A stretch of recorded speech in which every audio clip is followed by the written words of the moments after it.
In just 2 seconds, I'm on the ground and I can't move my leg. I've been wheeling my wheelbarrow, slipped on some moss, and I can't move my leg. The ambulance arrives with a brilliant crew who check out my blood pressure and everything else, fill out a form, check me out, and then decide to take me to Hemel Hempstead Accident and Emergency. I have an x-ray and the doctor then says, we can't cope with you here, you're going to have to go to Watford. By this time it's 6 o'clock on a Saturday evening in Watford Accident and Emergency. Every footballer, rugby player who's broken a leg, broken an arm is there covered in mud, and the wait is supposed to be 4 hours. At 10 o'clock I'm admitted into the ward and told that they will not be operating that night, they might do it tomorrow. Before operating, the surgeon decides he needs an ultrasound scan. For the operation I can be put out completely, or I can have just the legs out. The advantage with just having the legs out is that you don't feel anything in your legs for 5 hours, I think it is, which means that after the operation you can go back to the ward and then decide when to have any additional painkillers. The painkillers worked fantastic. I didn't have any pain, well, a little bit of pain at first until I decided to have the morphine. Once I'd had the morphine, there was no pain. A knee brace had been fitted, and this supports the leg and has been set with no knee movement. The physio lady showed me how to walk around with my frame and then how to go up and down stairs. When I could prove that I could go up and down stairs on my own, that meant I could be let out of the hospital.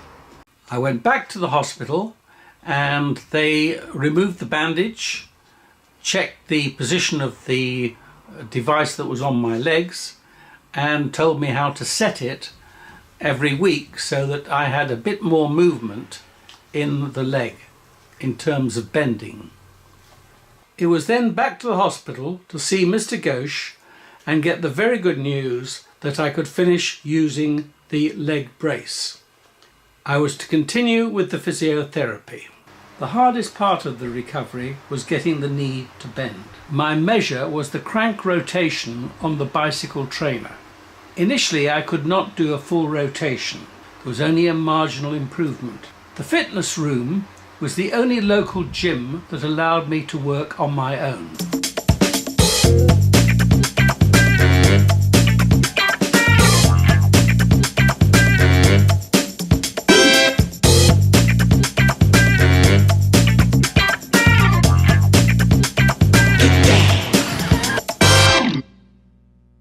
Six 1-hour sessions with Ollie and his great team at Hemel completed the physiotherapy.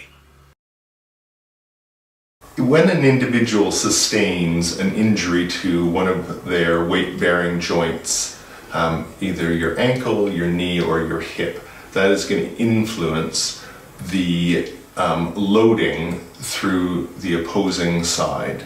So if you sustain an injury to your left knee, the natural tendency will be to offload forces so that you're bearing more weight on the opposite side, on the right side of your body. Therefore, your right knee, your right ankle, your right knee, and your right hip will be under increased load because of this offloading. To accomplish that, our body will utilize the muscular system to change the way that we're holding forces. So if you sustain an injury affecting the left side, then, or this muscle here, your quadriceps lumborum, will, on the opposing side, will contract to promote more force loading on the opposite side. So your body will bend slightly to the right side to increase the forces down through here. That also will trigger an increased activation or contraction in the hip extensor muscles, the gluteal muscles on the opposite side, to try and hold up the injured side, which is part of that sort of that limp mechanism. So as you hold more pressure here, something needs to try and support this. So you get an over tightness developing in the right quadrant here, and a tightness developing in the left lower quadrant here around the hip. That alone can manifest itself in muscular tightness and pain and restriction, but additionally you get an influence on the mechanics of the pelvis. And this is where it is important to assess the pelvis after a weight-bearing injury like that, because as we use our bodies in this faulty patterning to get by during the initial period, it will influence how these joints work.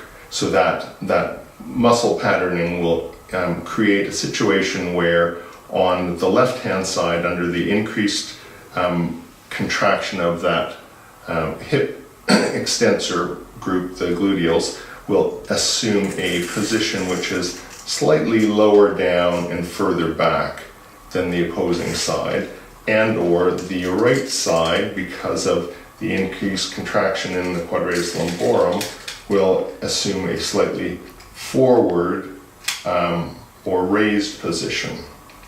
So you get a situation where the pelvis changes from being in a level neutral position to being slightly dropped and rolled down on the left side, or slightly elevated and pushed forward on the right hand side, which will influence the function of these joints here.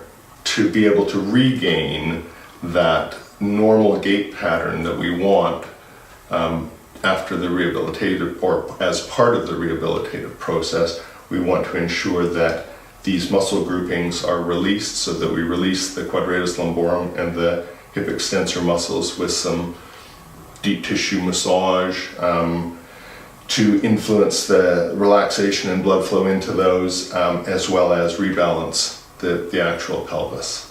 From a chiropractic standpoint, the assessment of the relative position of the two sides of your pelvis is quite a simple process when you're lying in a prone position, as this skeleton is, or partial skeleton is.